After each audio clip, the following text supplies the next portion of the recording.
Well, on this occasion, we would like to receive Mr. Jason Pronyk, the regional manager of the UNV program in the Arab States. Good evening and welcome, Mr. Jason. Good evening. Assalamu alaikum. Wa alaikum salam. Mr. Jason, can you please tell us about the World Volunteer Day and about this year's special theme, which is under Together We Can through volunteering? Yes, I can. It's a great pleasure to speak to your audience today. Every day, every 5th of September, as mandated by the UN General Assembly, we celebrate International Volunteer Day. And we've heard the previous intervention about the importance of the Red Crescent and the Red Crescent's role in supporting the COVID response in Kuwait. This year brings an unparalleled sense of urgency and responsibility. Under the theme "Together We Can," today it's an opportunity to pause and to thank volunteers. It is convened under the theme "Together We Can," and the campaign is meant to showcase volunteers' contribution and the impact that they're having in supporting the COVID-19 response, and also to thank volunteers for their actions and their commitment.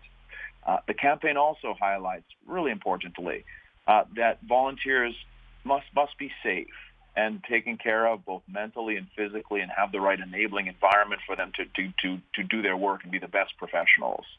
So the purpose of this day is it's under the theme "Together We Can," and your listeners can find that on the website of the United Nations Volunteers. And there's a Blue Heart campaign where we're asking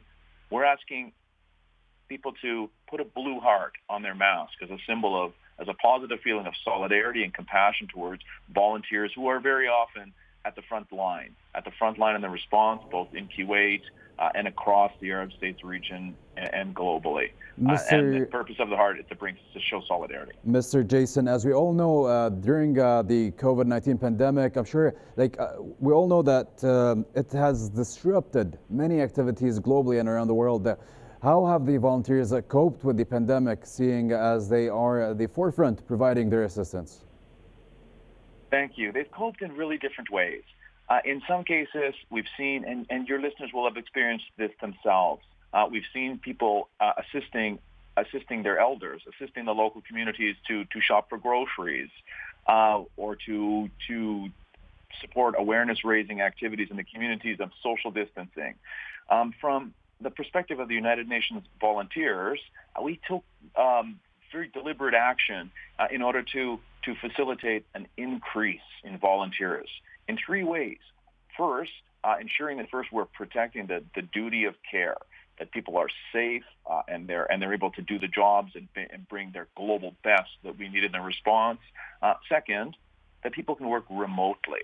So we've seen people, how are they coping? They're also able to work remotely, and we've provided them with the tools and the technologies so that they could shift some of their work online. And third, UN Volunteers has also deployed specialized experts, trained experts to support the United Nations across Arab states in the response, whether that's a surge in the number of doctors and nurses in Yemen, or experts supporting the analysis of the effects of COVID in Morocco on women, or UN volunteers supporting the UN's Office of the High Commissioner for Human Rights, who are monitoring what they call the infodemic, the misinformation around the vaccine. So we've seen individuals also of course suffer enormously. They're at the front line, so they're effective. We've done our best to ensure that they have duty of care. We've seen a great shift to people moving online, and we've provided the enabling environment to allow them to do that. Mr. Jason, before we end the call, can you please briefly tell us about the cooperation between Kuwait and the United Nations on these special initiatives, and what are some of the future plans briefly? Thank you. So the UN volunteers and the international community in Kuwait, of course, works under the leadership of the resident coordinator, and there are 2 areas that we're collaborating. One is the youth, the youth Ministry of Youth and Sport. We've seen examples of the youth department wanting to become better organized. Where the UN system and its various entities, UNICEF, UNDP, UNV are coming together to provide an enabling environment for youth that are interested in volunteering both inside Kuwait and also globally outside Kuwait to benefit from the skills that they get from working with the UN system across the world, but also to bring the best to demonstrate the government's role in showing the importance of the relationship between volunteerism and the skills that are built through volunteerism and how that relates to expanding employment opportunities, to creating jobs. Thank you so much, Mr. Jason Pronyk, for your time and joining us here today. That was Mr. Jason Pronyk, Regional Manager of the UNV program in the Arab States.